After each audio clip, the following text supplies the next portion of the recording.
right, so thanks for being here and for bearing with me as I'm speaking English, right? So I want to start with a personal story. My parents are both artists in their own capacity. My dad used to be an actor, and my mom is a graphic designer, but she has a talent for painting, and it's definitely a passion for her as well. For me, it was different. Yeah? So I was an artist, right, when I was a kid, but that's as far as it got at that point. Yeah, like school, I did good things. I was good at math, language, and that kind of stuff. But drawing, painting, these kinds of things just were not in it for me. And I didn't feel myself much of a creative either, and I didn't see any potential for myself at that point. Even though I did 5 years of high school theater in a group, I still didn't feel that was a creative endeavor for me. I was just sort of repeating the text. And definitely no dressing, no colors, no visual, nothing in that realm. So I decided to study engineering, software engineering. You know what they say about us engineers. We kind of live in a box full of numbers and undecipherable languages in the case of software like myself. So this reinforced this knowledge that I had that I was just not cut for the visuals. There were no pretty things, no visuals, no nothing. Somewhere in between, I met my now wife, who we can thank as well for part of this presentation, who was all about making things visually stunning, right? So even in my personal life, I don't have to take care of that, so it's perfect. No visuals, that's fine. Well, turns out, in my previous role, I went for a UX UI design bootcamp because of the design tools that it provides, and it was useful for me in my role as a product manager, for which I didn't have any formal training. At that point, I was partially converted. I understood that creativity and visuals are not just one and the same. You can be creative without being great at drawing and making sculptures. So I was in it for the UX part. That stands for user experience, and has, among others, to do with understanding users and coming up with creative solutions. However, that visual side still felt way beyond my possibilities. I was still, in my mind, I was living in this sort of visual creation hell. That was a deep-rooted understanding that I had of myself. So this UI part, which stands for user interface, and it's all about how digital products look. Well, I was going to grind through this. No way. Because I was not only not good at it, also being terrible at such a thing, it's hard to find it interesting, right? So in one of those lessons where we were creating the visual interface of a web page, the instructor says something along the lines of, look, I see you're struggling with these visual artifacts. Do not focus on trying to make the perfect and final one from the start.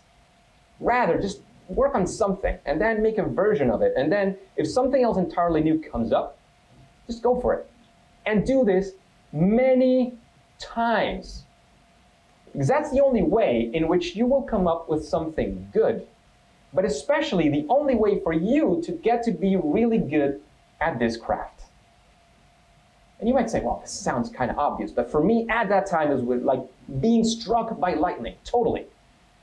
That statement, which again I'm paraphrasing, combined with my experience as a player of many games, changed my understanding of my potentials. It completely shifted the way that I saw my future or my potential, not to be the best UI designer in the world. For sure, that's not the case. But that there was a real chance of me getting to be really good at that. In most successful video games, after the onboarding process that you go through, there is something that we will call scaffolding. And just to simplify for the sake of this, it's all about increasing the complexity of what you can do in the game just in time. So adding more moves, troops, or options bit by bit, so that when you start the game, you don't have everything available, because if that happened, you would be rather confused. Actually, you would not be very successful, probably. And trust me, games want you to be successful.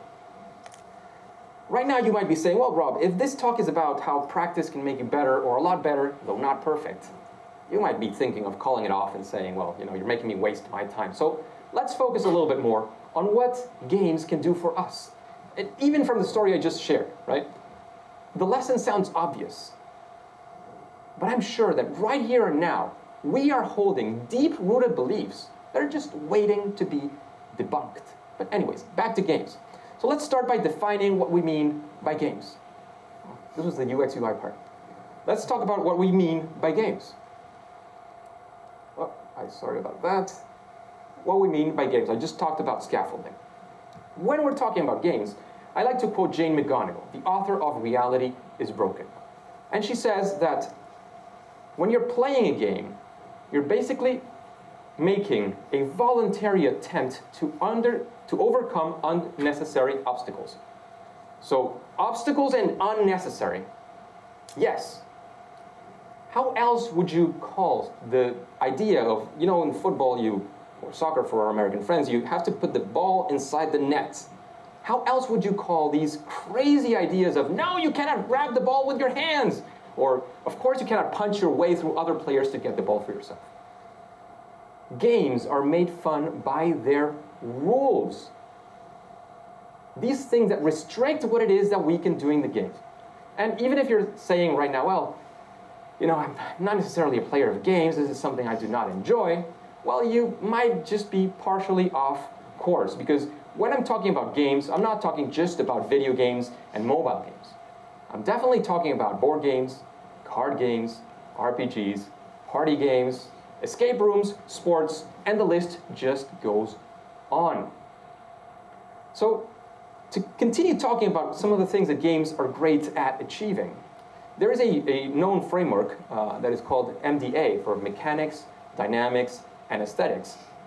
And to summarize, there's a lot of information online. Mechanics are all about how the game works. So things like the rules, the systems, what happens when you use this card or click on this button, and how the numbers are calculated in that system.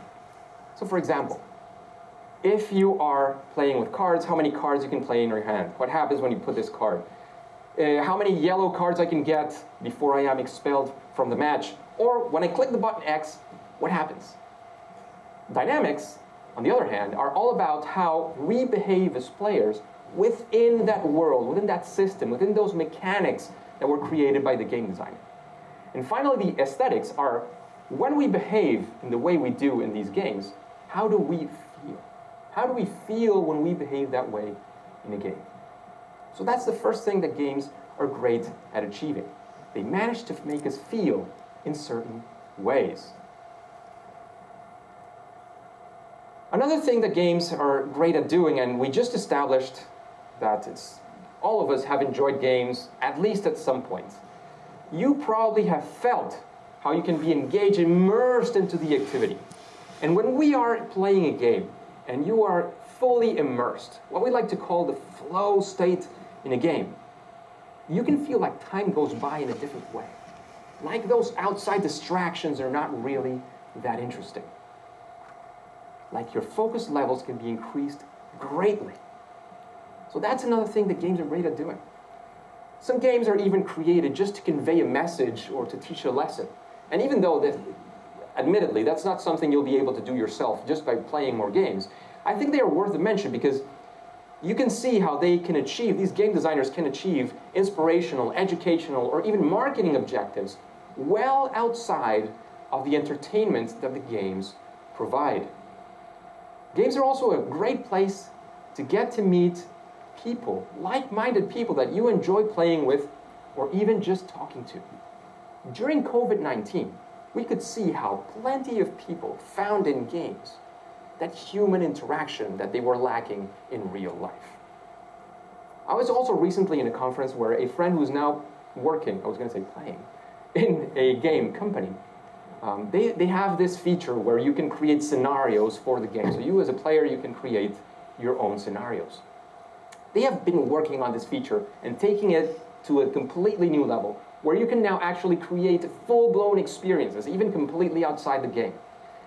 And you can see how games are also becoming a place where you can not only show some of the creativity skills that you can show on some well-known games, but also you can develop and work on those creation and creativity capabilities that the game provides. These are some of the things that games provide for us. If we're talking about community, as we said before, there is a lot of potential within the games. By embracing the mindset of a gamer, immersing fully into games, we can achieve plenty of success in many different areas. In a game, there are many things that you strive to achieve. You overcome challenges, you level up, and you do all these things when you are fully immersed. So that's something that games are great at doing. They get us fully immersed to get through that. And a significant concept that we can definitely learn from games is a concept that we were discussing, the game mechanics. With these game mechanics, if you understand them deeply, you can actually use them to increase your productivity and your performance. By using them in the right way, you can actually figure out what motivates you. What are the game mechanics that best work for you? And you use it to click your own buttons. So you actually move yourself towards the changes that you wish to implement in your own lives. Here it's basically about figuring ourselves out. Games are also a great place for experimentation. In games, you can make mistakes and experiment without many consequences in real life. You can do many things and learn from your mistakes, and again, nothing happens. And let me tell you that in life, there are plenty of opportunities for these. Even if our brain is tricking us into believing there are so many make it or break it moments in our lives, there is plenty of opportunity for this. And don't get me wrong, even if this freaks you out, like testing out in real life, that sounds horrible, you can find places for safer experiments in your life. For example, did you know that most successful comedians test out their jokes in smaller venues hundreds of times before letting them drop in a big stage? They know that their jokes will land because they have been testing them out in safer environments, all the way down to intonations and specific phrases. So talk about a boss fight in that sense, right? You go all the way to the boss fight. So why don't we also do this in our lives for the things that we actually care about? As we mentioned before, games can be a great place for building a community. But it's not only about building a community. In communities, one of the things that we do is that we develop our social skills. In games, whether it's about playing a multiplayer game where you interact with others, or participating in online communities, or even going to gaming events, games provide a platform for us to develop those social skills that we need and to get to meet people that can be of impact in our real lives outside of that virtual world. Let's say, for example, that you want to meet competitive people that push your limits. How about you go and play a multiplayer online game that is very competitive? All right, you want to actually meet a cooperative bunch instead? Well, you can try a cooperative PvE, which stands for player versus environment, and meet people or find your own friends that are as cooperative as it gets to meet the game objectives.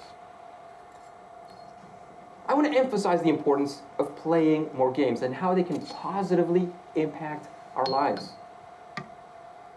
It is not just about escapism, it is not just about entertainment. Games provide valuable lessons that we can use in our lives. You think you want to develop, for example, strategic thinking. You want to foster creativity. You want to up your problem-solving abilities. Try playing games. At this point, hopefully for you as well, it is clear playing games can make us better. Again, it's just well beyond that entertainment that they provide. It's about the experiences that games provide us and how we can take the valuable lessons out of those experiences. The next time that you face a challenge, how about instead you ask yourself, if this were a game, how would I go about a solution? So let's level up our lives and strive for success. The game of life is waiting for us to take control and take the best out of every opportunity. Are you ready to play?